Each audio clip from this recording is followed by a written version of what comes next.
Eh bien salut à tous, j'espère que vous allez bien. On se retrouve aujourd'hui dans cette toute nouvelle vidéo où nous allons parler du buzz récent que Rachida Dati a pu faire dans les médias, parce que depuis au moins 2 jours, nous faisons que parler de ça sur tous les plateaux de télévision, sur tous les réseaux sociaux, à savoir de faire payer l'entrée de Notre-Dame de Paris. Oui, Rachida Dati a proposé donc de faire payer cette entrée pour récolter des recettes afin d'aider toutes les églises de France, notamment dans la restauration, etc.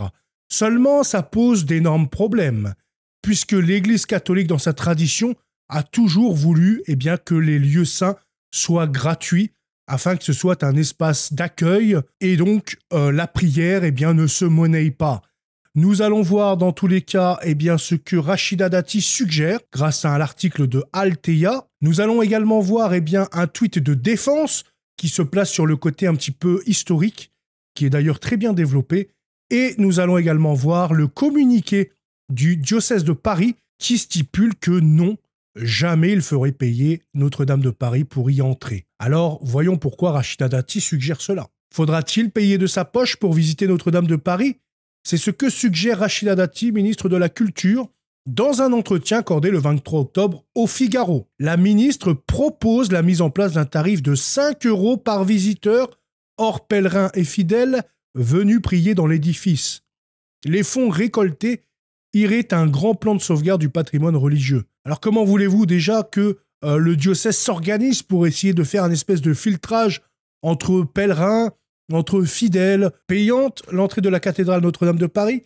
C'est en tout cas donc ce qu'a suggéré Rachida Dati, ministre de la Culture, dans un entretien, donc ministre de la Culture, ancienne maire, ou je crois qu'elle est toujours maire de Paris 7e. Elle est également donc de l'UMP, maintenant LR. Donc elle a déjà été aux commandes du gouvernement. Elle a été députée européenne également aussi. La ministre y révèle que partout en Europe, l'accès aux édifices religieux les plus remarquables est payant. Un modèle auquel la France devrait-elle aussi souscrire afin d'entretenir son patrimoine religieux, affirme-t-elle.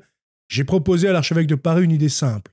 Mettre en place un tarif symbolique pour toutes les visites touristiques de Notre-Dame et consacrer totalement cet argent à un grand plan de sauvegarde du patrimoine religieux. Donc, voilà pour les propos de Rachida Dati. Nous n'allons pas rentrer dans tout le détail de l'article. Nous allons nous contenter quand même d'apporter une défense à ça.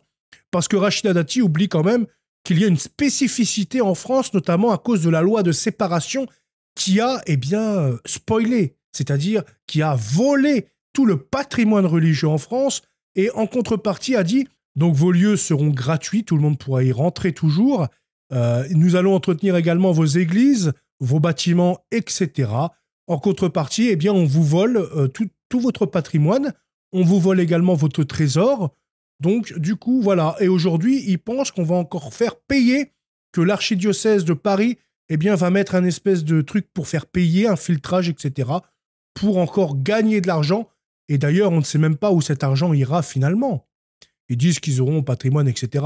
Mais des économies, s'ils veulent en faire, il y a moyen d'en faire. Par exemple, en coupant tous les avantages des anciens présidents, en réduisant le nombre drastiquement de sénateurs et de députés, parce qu'il y en a des centaines qui sont complètement inutiles. Toute la corruption avec le gavage des finances publiques. Dans les institutions publiques, il y a une espèce de gavage. On l'a vu récemment, il y a eu un bad buzz sur ça, concernant des fonctionnaires qui étaient obligés de commander sur le catalogue précisément celui-là.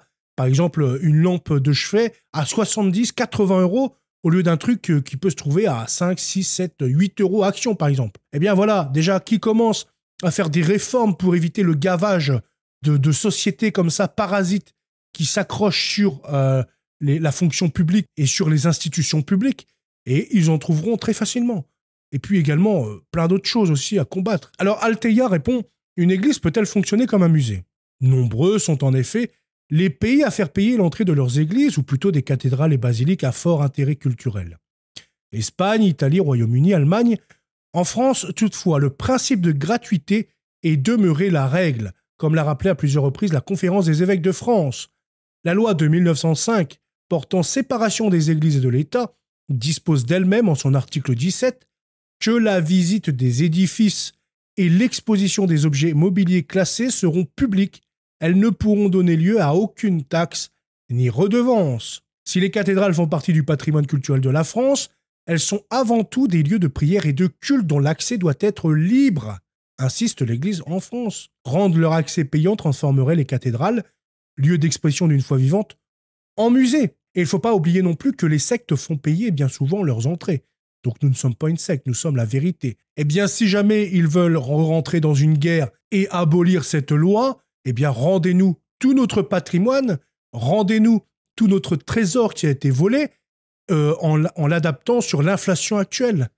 Il n'y a aucun problème que nous, les catholiques, nous allons entretenir nos églises. Nous allons voir maintenant eh bien, le communiqué du diocèse de Paris, notamment sur la gratuité d'accès à la cathédrale Notre-Dame de Paris. La cathédrale Notre-Dame de Paris souhaite rappeler la position inchangée de l'Église catholique en France s'agissant de la gratuité du droit d'entrée dans les églises et les cathédrales. La gratuité d'accès aux cathédrales et aux églises trouve sa justification à la fois dans les dispositions de la loi de 1905 et dans la mission fondamentale de l'Église, accueillir de façon inconditionnelle et donc nécessairement gratuite tout homme et toute femme, indépendamment de sa religion ou de sa croyance, de ses opinions et de ses surtout, et de ses moyens financiers. À Notre-Dame, pèlerins et visiteurs n'ont jamais été distingués.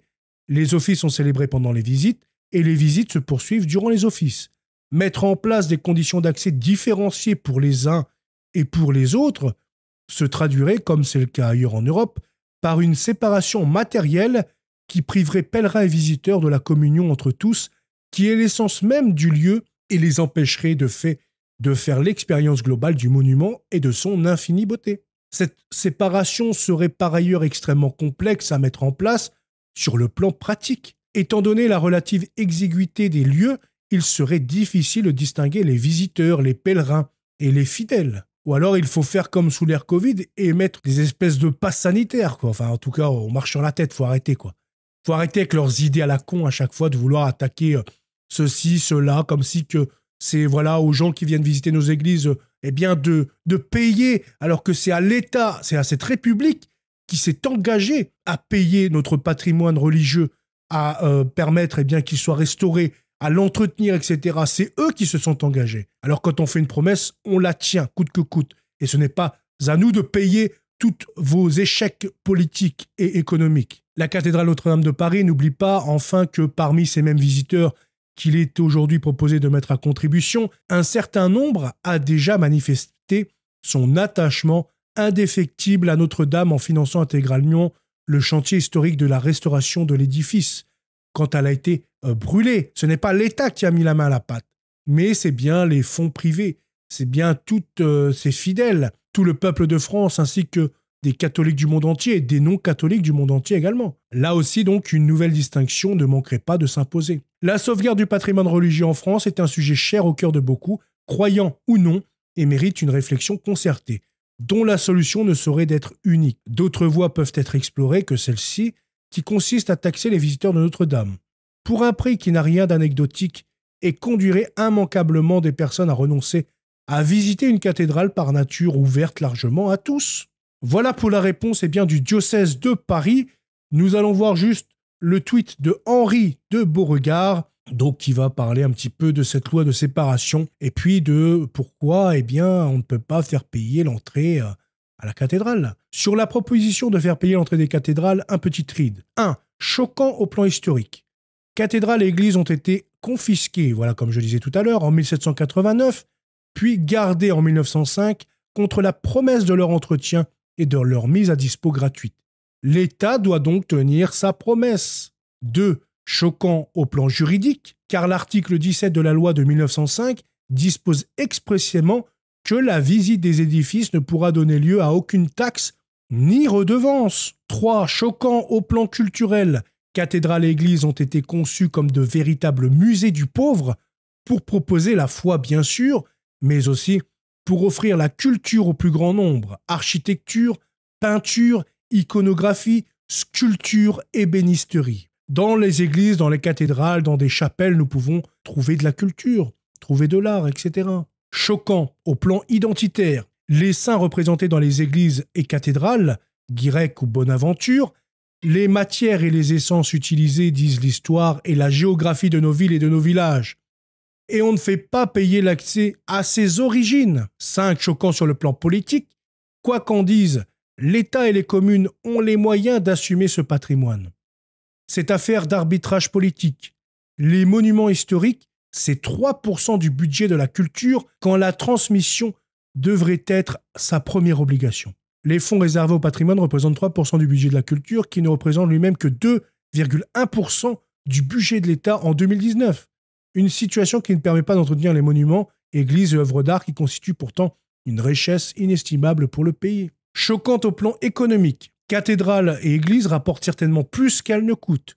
Qu'est-ce qui fait vivre Vizelet ou Tréguier? Que viennent chercher ces touristes de nos villes ou sur un GR? Sinon ici, ce clocher typique est là, ce retable ouvragé, est aussi donc choquante sur le plan symbolique, car nous venons y trouver bien la paix, nous venons y trouver un espace de silence, nous venons y trouver le Seigneur Jésus-Christ, nous venons dans la maison de Dieu. Et voilà, donc sur le plan symbolique également. Et donc, voilà un petit peu son trade. J'ai trouvé sympa au début concernant tous les faits historiques, etc. J'espère, eh bien, en tout cas, que vous avez un petit peu cerné le problème, compris un peu le problème, compris qu'en France, eh bien, depuis la loi de séparation, c'est comme ça, on ne fait pas payer le bâtiment, c'est à l'État de s'en occuper. L'État, eh bien, doit gérer ses finances, puisque ce sont nos impôts. Dans ce cas-là, ils ont qu'à nous rendre notre patrimoine ajusté, bien, sur l'inflation actuelle. Et ne vous en faites pas, que nous allons nous en occuper. Et qu'ils nous redonnent également le pouvoir que nous avions avant ces lois infâmes républicaines. Et ne vous en faites pas, que nous allons faire rayonner à nouveau la justice en France, que nous allons faire rayonner la culture, les arts, les sciences, etc. Tout ce qui est bafoué finalement depuis cette révolution de 1789. Voilà, tout ça c'est bafoué. Tout ça, voilà, c'est de l'horreur. Ils nous proposent jour après jour de l'horreur. Ils veulent s'attaquer à tous nos édifices. Ils veulent s'attaquer à notre foi. La foi catholique dérange en France, en Europe et dans le monde. En tout cas, voilà, c'est tout pour cette vidéo. J'espère qu'elle vous a plu. Je vous souhaite une très bonne soirée. À bientôt. Salut.